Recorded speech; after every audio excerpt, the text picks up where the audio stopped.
dhe metëm ne pa asnjë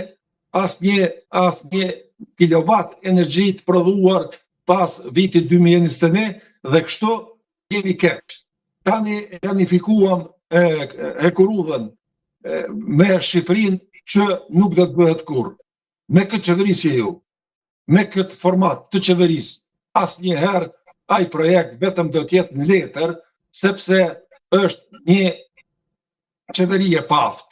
Nëse këta ministra i vendosën, nuk po them kryeministri, se kryeministri është udhëheqës, por me ministra, çfarë i ka pas në digastere, Albin Kurti asnjëherë Kosova nuk do të mund ta bëj asnjë hap drejt zhvillimit të infrastrukturës rrugore, hekurudhore, ajrore e kështu me radhë.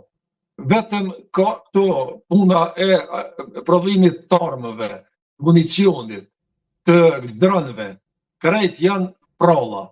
Mund vetëm me i prodhu, nëse Turqia vjen edhe ndërton fabrika, ka mundësi, por Kosova me kapacitetet e veta, me fuqinë e vet, me dijen e vet, me ekspertizën e vet, asnjëherë nuk do t'ja arrijë as hekurudhës për Shqipëri, as tunelit për Tetovë, as autostradës të re për qafë dule i them ne, as njërën prej tyne, sepse nuk ka kapacitete, s'ka guxim edhe s'ka dije.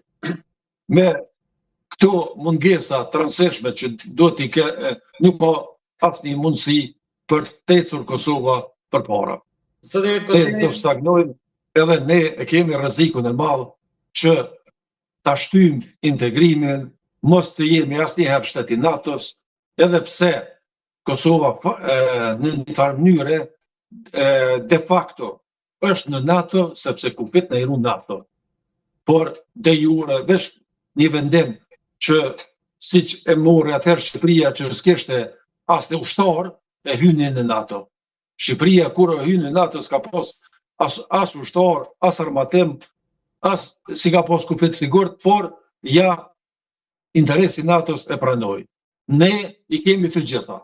E kemi një ushtri që po përgatitet mirë, e kemi një ushtri që armatosej mirë, në bazë programit që dikur Ramush Haradinaj, edhe projekteve që i ka pas Ramush Haradinaj, të gjitha ato po realizohen ngadalë, edhe jo në atë ritmin që është para po, sepse na kanë mbetur vetëm 4 vjet, edhe Kosovë, edhe ushtria të jetë ushtri tamam si e vendeve tjera, por me këto veprimet të qeverisë tonë, të ministrave që bëjnë hajgare, duke javëlmuar kokën 3 dronave dhurat që kanë ardhur nga Erdogani, nuk mbahet ushtria në atë formë. Ne duhet ta kemi shiqimin, vëmendjen, trurin nga Amerika përndryshe, të gjitha Evropa na do, por Amerikën asnjëherë nuk do të harrojmë. Raportet i patëm Albini me Gjermaninë ja ku i ka. Vetëm me Anglinë na kanë marrë raporte. Përndryshe me Amerikën i kem raportet minimum. Vetëm ata dojnë na mbajnë si popull përndryshe për sjelljet tona, për të mos hyrë një kryeministër i Kosovës 4 vite, 5 vite, mos me shkel shtëpinë e bardhë. Kjo vërtet prej kohës Abdullah Hoti kur ishte në zyrën e Vale. Ne nuk kemi mund, veç kemi mujt me shku mos sjell me taksis në për Washington e New York, përndryshe nuk kemi shkel as në Pentagon, as shtëpi të bardhë.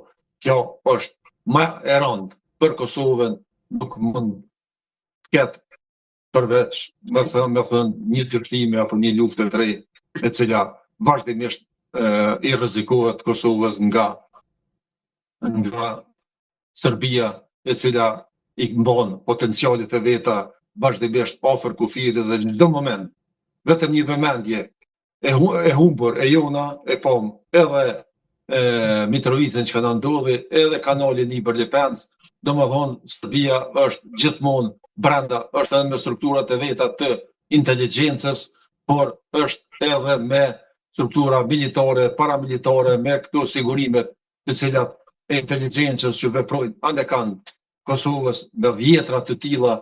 Serbia i ka të angazhuara, siç po shohim edhe procesin e Hagës, që e tërë dosja është bërë nga serbët nga prokuroria serbe, veç tani po ekzekutohet, edhe urojmë që deri në fund vitit katërshja e madhe shqiptare e UÇK-s të merr vendim për lirimin e tyre, sepse me atë rast do të lirohet edhe UÇK-ja, do të lirohet edhe populli, sepse ata nuk po gjykohen atje si Hashim, as si Kadre, as si Recep Selim, as si Jakub Krasniq, po gjykohen si UÇK. Andaj, nëse UÇK-ja na gjykohet, ne shqiptarët e Kosovës nuk kemi të ardhme.